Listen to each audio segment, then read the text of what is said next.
Very good afternoon to all the participants and today's resource person Dr. Amrita Agarwal ma'am. We are enjoying since last few days the sessions delivered by Dr. Amrita Agarwal ma'am. She is talking about digital image processing and till today she has covered various components related to digital image processing. Today she is going to talk about resampling techniques. I request Dr. Amrita Agarwal ma'am kindly proceed ahead. Ma'am, please. Good evening, everyone. So, welcome to my lecture today also. And today I will be covering the resampling methods and digital number. These two topics are my points of focus for the day. So, let me share my screen and we shall begin. Sir, I wanted to share with you that I have been receiving mails saying that the sessions have been good and share your PPT, please. So after today's session, I will be sharing my entire PPT with you, which will be having all the topics together in the same file. And I really thank all the participants for appreciating my presentation. However less I have been able to contribute to your knowledge, thank you for the patient listening and appreciation. So today my topic of focus is first is conversion of digital number to reflectance, and then we will go on to resampling. So what is this digital number? Now digital number is actually the pixel value that I had explained to you in the first lecture itself. I repeat the entire process here. When the sun's light, or we can call it the radiation, falls on the planet of Earth, it interacts with the atmosphere first. So there scattering takes place. Scattering means the light diffuses in various directions depending upon the size of the particles in the atmosphere. Then whatever light is able to pass through the atmosphere after scattering gets absorbed by the various objects on the surface of the earth, and out of the light which is absorbed, some of it is reflected back. The reflected back light is captured by the sensor and is stored in the form of pixel value. Now, a surfaces which are very light in color or are very slippery, yeah, they are very polished surfaces, or they are made up of such materials which do not absorb heat. Such products or such features reflect maximum light. Okay, the reflectance is highest. And those surfaces or those objects which are made up of dense particles, which are very large or which have the capacity to absorb light, they absorb maximum light and they appear dark in color. And all the other objects will appear in various tones between white and black. So there will be tones of gray color. Now this reflectance, which is given back from the objects to the sensor, is called the reflectance value. It is stored in the form of number because it is like the percentage or the amount of reflected energy which is captured, and it is shown in the form of pixel values. These pixel values are called digital numbers when we open it in the GIS or in the remote sensing software. Now, these pixel values or digital numbers are very useful in the analysis of raster data because every analysis in the raster data is only dependent on the pixel value. So, the color, the size, the shape, the altitude, the slope analysis, whatever you do, whatever X and Y, Z, you can even do contour creation, etc.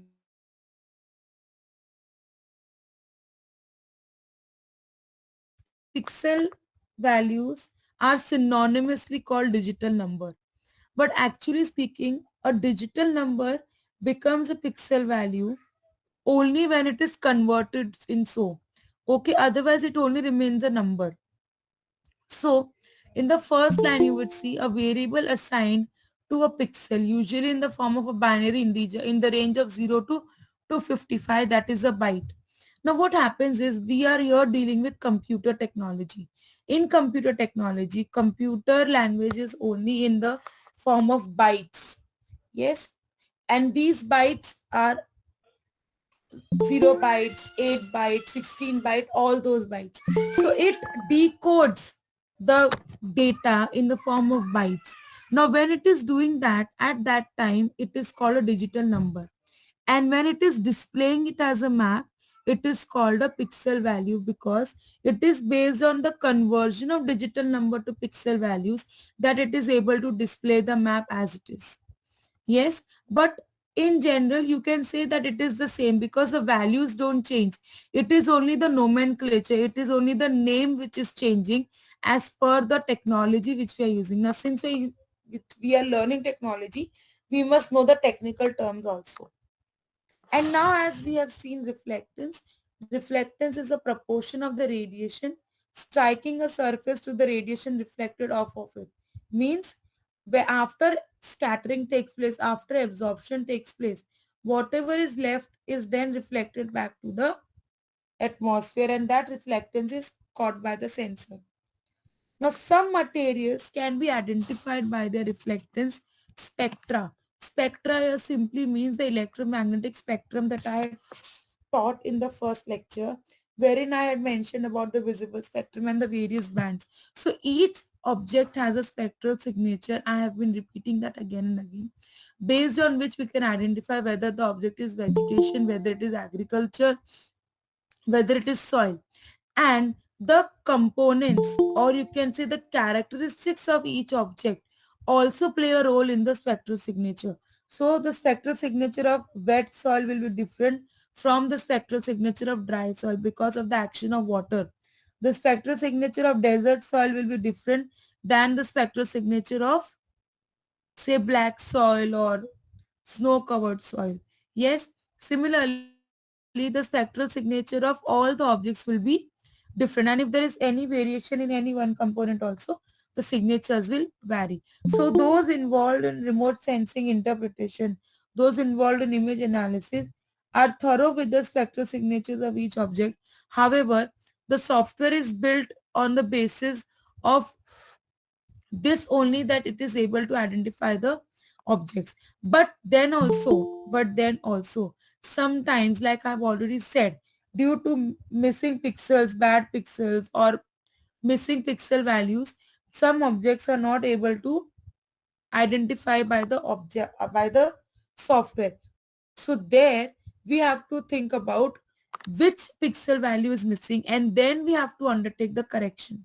Now, to undertake correction, we have seen several ways. But what actually happens when we are employing the correction, we have to understand. So when we're employing the correction, okay, let us first understand that there are two types of reflectances.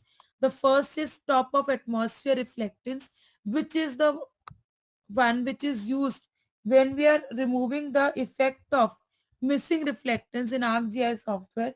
There is an inbuilt plugin, and if it is not inbuilt in your software, you can buy or download the plugin of TOA model, which helps you to calculate the reflectance in the missing pixels, and then it will give you the values, and you can then identify the missing objects. However, there is something called a surface reflectance. Now, surface reflectance is the reflectance which is coming from the objects of the earth, which cannot be, they are not affected by anything else. But in top of atmosphere reflectance, they are affected by atmospheric conditions, so which we have already seen yesterday, atmospheric errors and corrections. Now, all of these errors can be removed when we are converting the image properly into pixel values, and we are trying to find out the values of the missing pixels with the help of the resampling techniques, which are three techniques. The first is nearest neighbor technique, the second is bilinear interpolation, and the third is cubic convolution. So first is the resampling technique. In this, what happens is, now let's try to connect it to the primary data that we collect. Yes. So suppose you have decided you are going to collect the data from 50 random samples. Yes. But then you conduct a pilot study and you come to know that 50 samples is less. So what do you do? And randomly you cannot choose because your topic has to be specific to, say for example, women only or children only. So then what do? You resample your study and you decide that no, now I will collect of only, suppose you want to collect data of only pregnant women now. So your new sample would be 50 pregnant women, maybe belonging to a particular village or to a particular area. So you have resampled your research. In GIS or in remote sensing, resampling would imply to adjusting the image that you have got as per your area of study. So for example, the original image that you can see on the left hand side is straight. But this blue frame that you see is your study area. So what are you doing now? You are adjusting your image as per your study area. And what do you do? Instead of taking the grids of the original image, you are only taking the grids of the area that you are interested. This is also called area of interest selection, AOI selection, wherein out of the entire area, you are interested only in this part of the area and then you adjust the entire frame as per the area. Okay. Now this you have to do only when the image is not correct, only when the image is inappropriate and you have certain pixels of which you have to find out the values. So when you resample it, it automatically adjusts the pixel values, taking the values from the neighboring areas and then putting it into the new frame so that your image gets adjusted. Now many times it happens that you download some satellite data and it is tilted or it is totally rotated. So in that case, you have to adjust the frame and then decide. So you might then reduce your area of interest also, or you might also incorporate new area of interest so that your answers or your outputs don't differ. So this is called the resampling method. The second is, today I think I will finish very fast. Second is the nearest neighbor method. In the nearest neighbor method, what happens is the nearest pixels i- is are considered. Suppose I would like to demonstrate it with the help of a diagram here.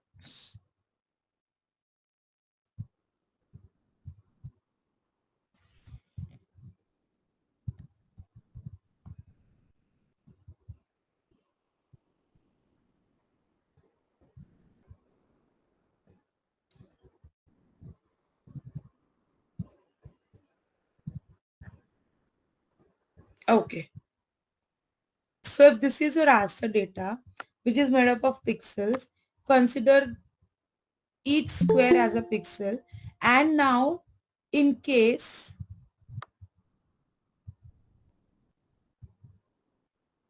in case only value of this pixel in the center is missing. So suppose if this pixel doesn't have a value, that is what is appearing as a black spot. Now what will the nearest neighbor method do? It will only consider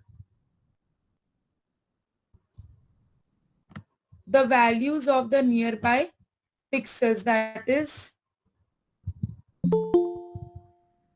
the nearest pixels to the missing value, and whatever value will be there, it will take the average of these values and it will assign it. So suppose if the values are, suppose all the values are 10 here, so it will be 1 2 3 4 5 6 7 8. 10 into 8 will be 80. 80 divided by 8 will be, what will be the answer for this?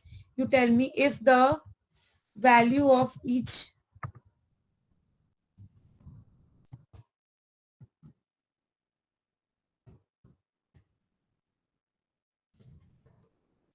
so I am making the diagram here. 1 minute.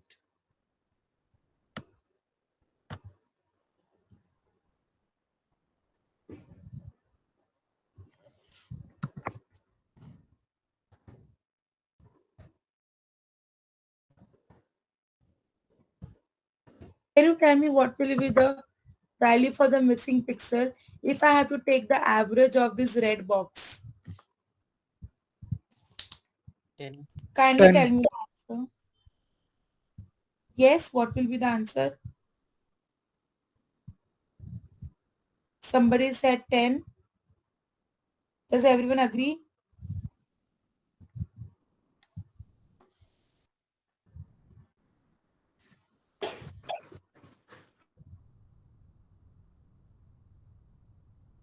Yes, so this is the nearest neighbor analysis method. Now, this nearest neighbor analysis method is used for land use land cover classification, for prediction analysis also, and for NDVI also. Now, what is NDVI? Natural. Anybody knows NDVI? Normalized vegetation data. It is vegetation index. Similarly, you can also have an urban index, there's a water index, and like that, there are indices for all the features. Land use land cover may we also use this nearest neighbor analysis. So we try to find out if the surrounding pixels are of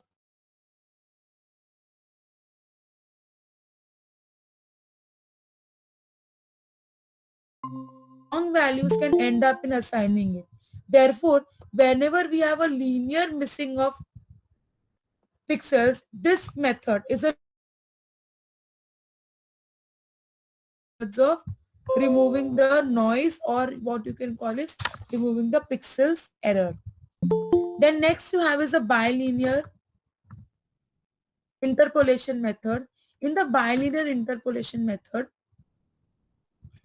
it is a smoothing method when the image is displayed larger or smaller than it actually is. So suppose if there is one satellite imagery and you're zooming it, okay, so when you're zooming it, what happens, some it will obviously become blur after a point. Yes, so just to see that it doesn't become very blur, okay, or when a larger image is shown as very small, at that time also certain features might get lost because they might not be seen due to the shrinking of the image.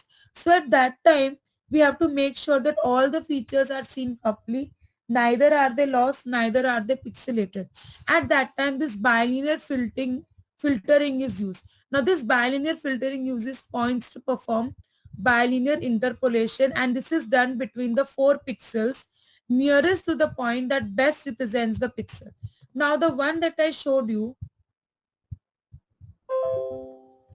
in nearest neighbor analysis, here how many pixels are we using? We are using 1, 2, 3, 4, 5, 6, 7, 8 pixels at any given point of time. But if this is used only for 4 pixels, that is, if we reduce the binding box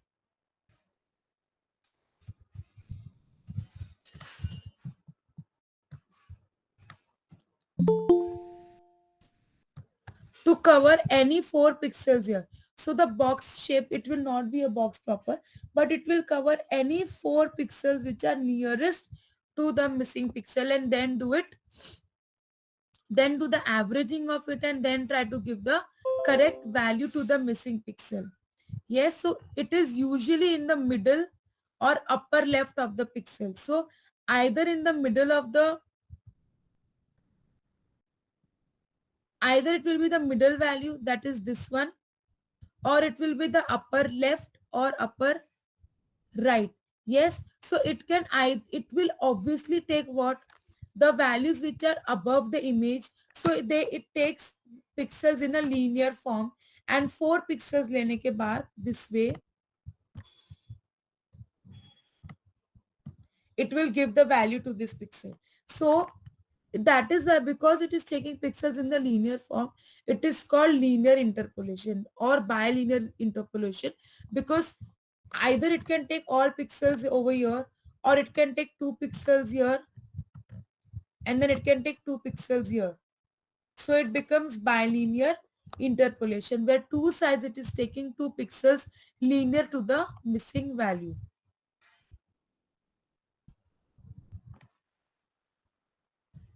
Now the last part is cubic convolution. In a cubic convolution, it is a method to determine the gray levels in an image through a weighted average. Now what do you mean by a weighted average?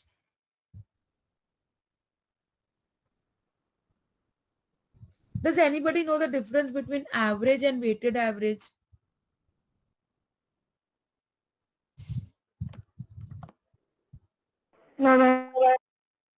No. Okay, so let me show that to you.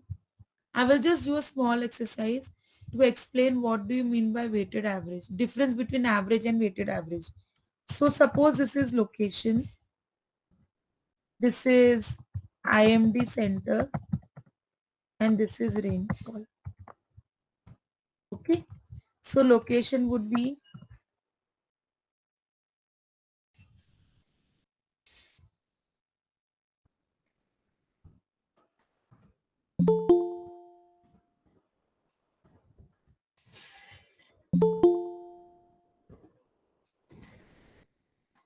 IMD centers could be 1.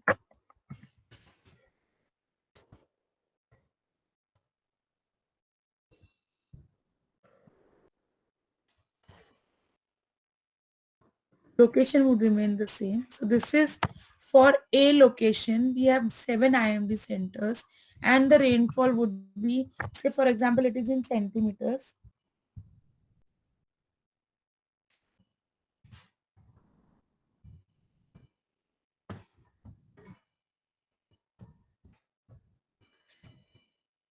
Okay. Now, if I ask you what is the average rainfall, how will you do that?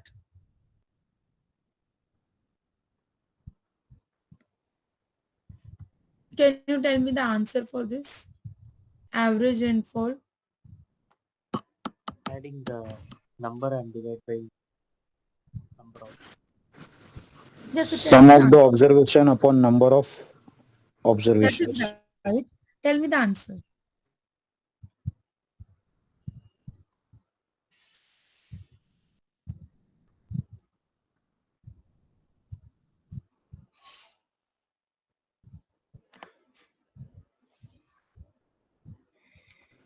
Madam, approximately 7.5 around Tell 7. me the tell me the correct answer. Correct answer.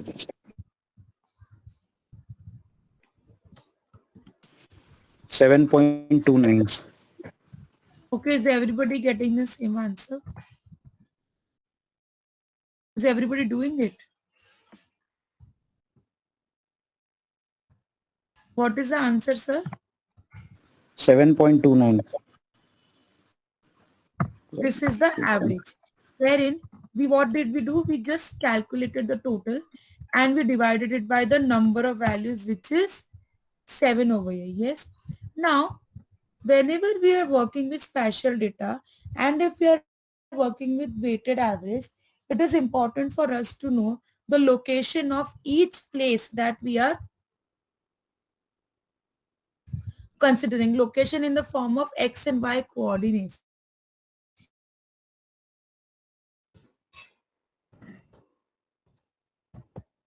Suppose if these are the coordinates of this IMD centers. IMD centers means Indian Meteorological Department centers. Okay. And we have recorded the rainfall of these centers. And these are the x coordinates and these are the y coordinates. Now W here means the weight and weight over here is the rainfall. So what do? We do x into W, that is we do these coordinates into these rainfall values and we write the answers here, and then we take the y coordinates and we multiply them by the weight, that is the rainfall, and we write the answers here. Then we take the average of these two, and whatever is the average of these two, that we consider as the weighted average, and then we put them in a formula, and then whatever answers we get, we plot them on the map. So here, since we're dealing with coordinates, okay, whatever answer we are getting, that we will plot on the map and we will come to know the area where the maximum rainfall is or the average rainfall is. Now this example that I've given you is in the terms of when we are trying to do statistical analysis on spatial data or on climate data. But in general, weighted average would mean average taking into consideration the value of the locations. Okay, so when we are working with cubic convolution, it will not only consider the pixel value, but it will also consider the position of the pixels. Yes, just like here. So it is not only considering rainfall, but it is also considering the location of the rainfall. Similarly, here it will not only consider the pixel but also the location of the pixel. So it will multiply the pixel by its location and then it will give the answer. Also, of the 16 closest pixels to the input coordinates. Means what? Here in the first example, we considered only 8 pixels, then we considered only 4 pixels, and now we're looking at 16 pixels. So if this black is my pixel, then how many pixels do I have to take into consideration? 16 pixels. Let me count.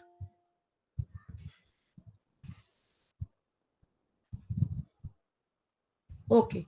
So it is going to take into consideration 16 pixels like this.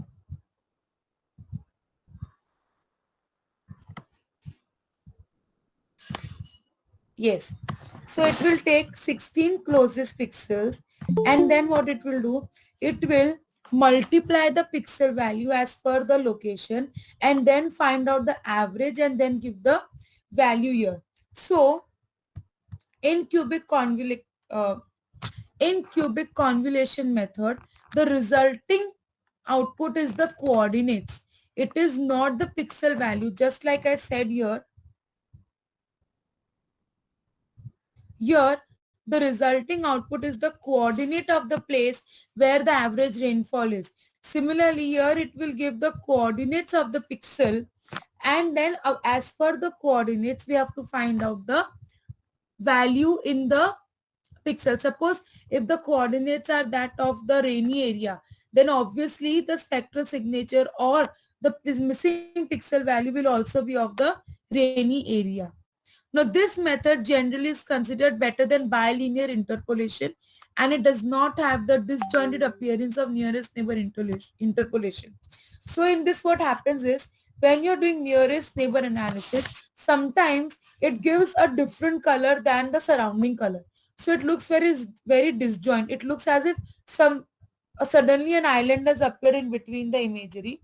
In bilinear interpolation, I also told you the problem that it might change the value entirely because of the overlapping calculations. Now in this what happens is it gives the correct input because it is working with coordinates. Now coordinates mein kya hota hai? It is very rarely that some feature will change gradually. Only a sudden change will cause a change in the feature. For example, a forest will be a very large area. So it will be spread up to a very large coordinate area. So if a pixel is getting a coordinate between that area, it has to be a forest. Yes, it could be of a different species of a tree, but it has to be that forest only. Okay, so in cubic convolution, because it is the best method, it is also considering the latest technology, it is also considering the most advanced method of finding the pixel values. It is considered the best method of finding out the values of the missing pixels and resampling. It requires about 10 times the computation time required by the nearest neighbor method. Now this is its disadvantage, because if you have a very heavy imagery, you will have to leave it for hours for it to calculate and give you the correct answer. So people generally go for nearest neighbor method because it gives the answer very quickly. For first of all, because it is not calculating much. It is only finding out the average of the nearest cubes, that is the nearest pixels, and giving the answer. Secondly, it mostly people work with nearest neighbor for prediction or for finding out the changes that have taken place so far, so that they mostly work on a small area of interest, and when they're working with a small area of interest, the computation becomes faster. Whereas cubic convolution works with the pixel location, the pixel values, then it works with 16 pixels at a time, and therefore it requires a lot of time to compute the answer, due to which it is not preferred much, but because of its reliability, it is supposed to be the best method. So in today's session, we have seen what is a digital number, what is reflectance, and to convert it into digital number, and to convert digital number to reflectance, you just have to sharpen the image by using the automatic plugins which are there, or you could use the resampling methods also to find out the missing pixels. And this resampling methods are of the three types: nearest neighbor. First is what is resampling. We are trying to adjust whatever is missing as per our area of interest. Sometimes you have to take new pixels also in the picture, and sometimes you have to lose out pixels. But overall, therefore, you know what happens? Mostly the area of interest should not be on the edges. It should be somewhere in between. For example, if this is your satellite imagery, you should make it a point that at least the outer rows and columns are not a part of your study area. And if that is so, then you must take one more satellite imagery, and you have to do mosaicing so that your area of interest does not lose out information. Okay, or you could take a bigger area, and then you take the area of interest from between. Okay, so what happens, how you can see here, certain pixels on the edges can be missed or they can be incomplete, so this will not lose out on information. Now there are three resampling techniques. The first one was nearest neighbor, bilinear interpolation, and the third one was cubic convolution. So here I end the session, sir, and if there are any questions, I welcome them. Thank you, madam, for your delightful session. I request all the participants kindly ask the query. You can also raise the questions related to your research topic regarding the topics that have been covered by madam since last 3 to 4 days. Please, you can ask the questions through chat box also. Thank you, Amol Shinde. Sir, they're all commenting on Yeah. I'm also reading, and this is the achievement of your lecture. this is the output of the opportunity you gave me, and the belief you set in me that I am capable of enlightening so many participants on this platform. I would like to take this opportunity to thank my mentor and guide, Professor Dr. Moshmi Datta Madam, who is currently the principal of Nagindas Khanwala College, to have guided me all throughout the journey and made me capable of doing what I'm doing today. And of course, Patil sir has always been pushing me to do something good always. So thank you, sir, for the platforms that you provide me all the time. Last time also you gave me one. This time also you gave me four. Thank you so much. Definitely, we will be in collaboration in future also, and I am planning to conduct a practical based session on QGIS, and it is my motive that session will be in Marathi medium. My target group is UG students, and most of the students, those who are in Maharashtra, they are either unable to understand English, Hindi, or else. And considering the new education policy, if we focus on vernacular medium, that will be more better. And in that connection, till now, I have planned 130 sessions on QGIS, various aspects. The demonstration may be only for 10 to 15 minutes, and the latter work will be completed by the learners or at their end. Okay, thank you very much, madam, for your delightful sessions throughout this workshop. Am I audible? Yeah, okay, because some comments are coming that noise problem is there. Dear participants, during the last four lectures, Amrita ma'am covered the topics like sensor errors and corrections, atmospheric errors and its corrections, geometric errors and its corrections, and today she talk about resampling techniques.